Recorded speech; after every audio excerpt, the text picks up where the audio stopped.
Hello everybody, I'm going to continue my talk about the visual field interpretation. I'm focusing on the Humphrey visual field.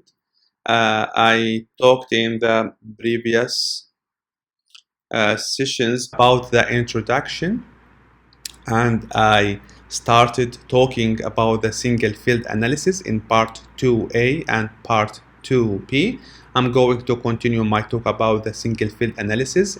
In the last video, I talked about the patient data and started talking about the machine data.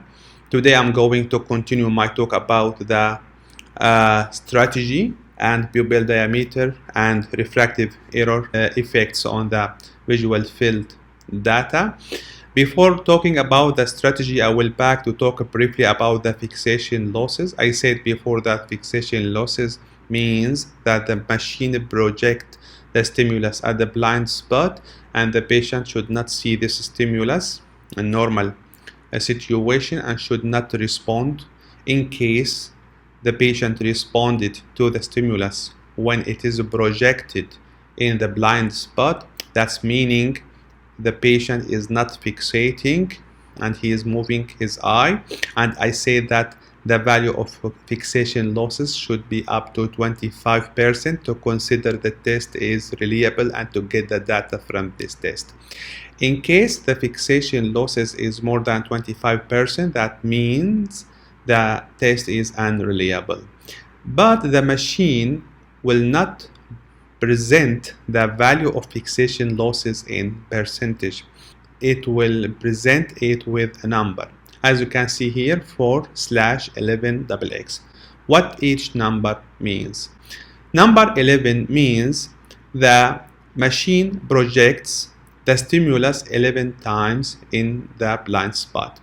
Number 4 means the patient responded to the stimulus when it is projected at the blind spot 4 times. Double X, that means the test is unreliable because the percentage is more than 25%. How do you know the percentage? You can see 4 from 11, which is meaning it is more than 25%. Now back to talk about the strategy. You can see here the strategy is theta fast. So what that means? The strategies, test strategy refers to the method of presenting stimuli to the patient to attain the desired information. There are threshold strategy and supra-threshold strategy. Threshold strategy give us a quantitative data and consumes more time than the supra-threshold, which is qualitative data and consumes less time. So the supra-threshold used usually in the screening test. The threshold test strategy, there are old standard threshold strategies and new threshold strategies. The old standard threshold strategies, it is full threshold, which was the gold strategy used in detecting glaucoma and monitoring glaucoma progression. Today, the new threshold strategies, theta, which is meaning Swedish interactive test algorithm. There are two types, theta standard and theta fast. The theta standard is the gold strategy that used these days in detecting glaucoma and glaucoma progression. I will talk in details about some strategies. Supra-threshold, as I said before, it is used in the screening test.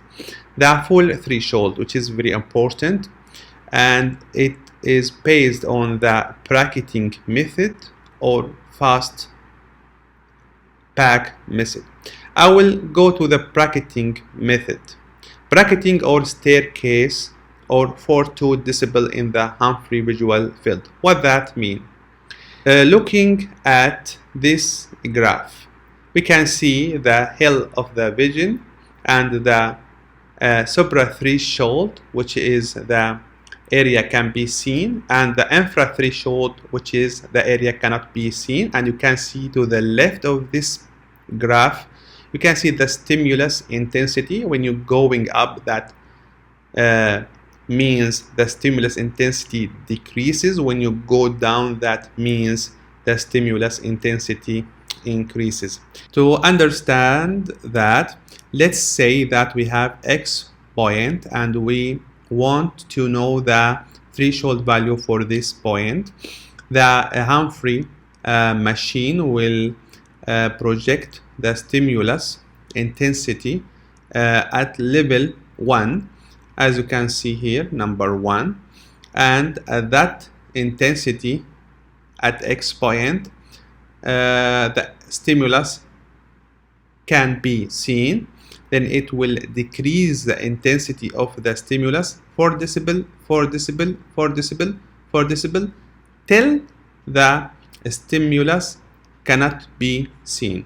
So from level 1 to level 2, 4 decibel, from level 2 to level 3, 4 decibel. In level 2, the stimulus still be seen. In level 3, there are decrease 4 decibel from level 2 to level 3, but in level 3, the stimulus cannot be seen.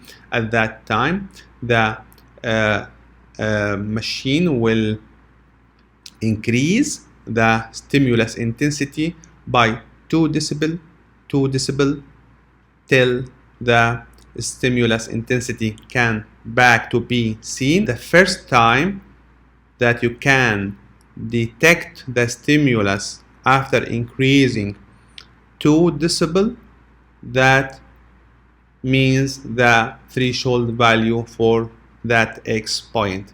So for 2, that means the stimulus intensity decreases by 4 decibel, 4 decibel, till the stimulus cannot be seen, then increasing 2 decibel, 2 decibel, till back to be seen.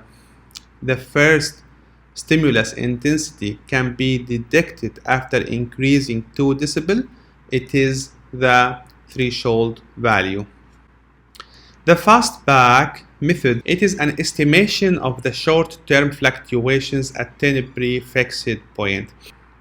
Now the Swedish interactive testing algorithm, CETA, there are CETA standard and CETA fast. CETA standard, it's the gold standard to test the glaucoma patient for detecting the glaucoma and for glaucoma progression. It is also used the bracketing method, presenting the stimuli, and it is reduce the time of the test in comparison to the full threshold.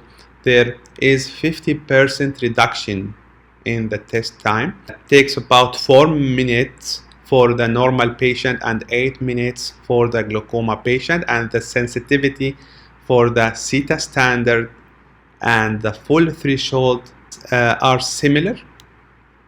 It's about 95%.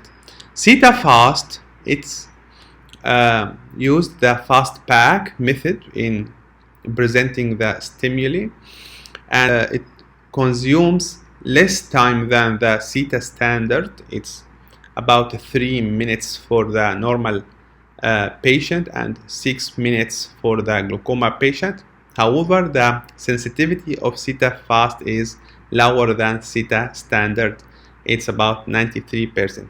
So the gold strategy that used for detection of glaucoma and for glaucoma progression is the CETA standard. Now the pupil diameter, the machine will measure the diameter of the pupil, as you can see, and will give us the number of the diameter in millimeter. The pupil diameter is a crucial factor during reading the visual field, and the ideal pupil between 2.5 and 6.5 millimeter. Meiosis, when the pupil is less than 2.5 millimeter, it is found that worsening the mean deviation significantly and lead to constriction of the visual field centrally and peripherally.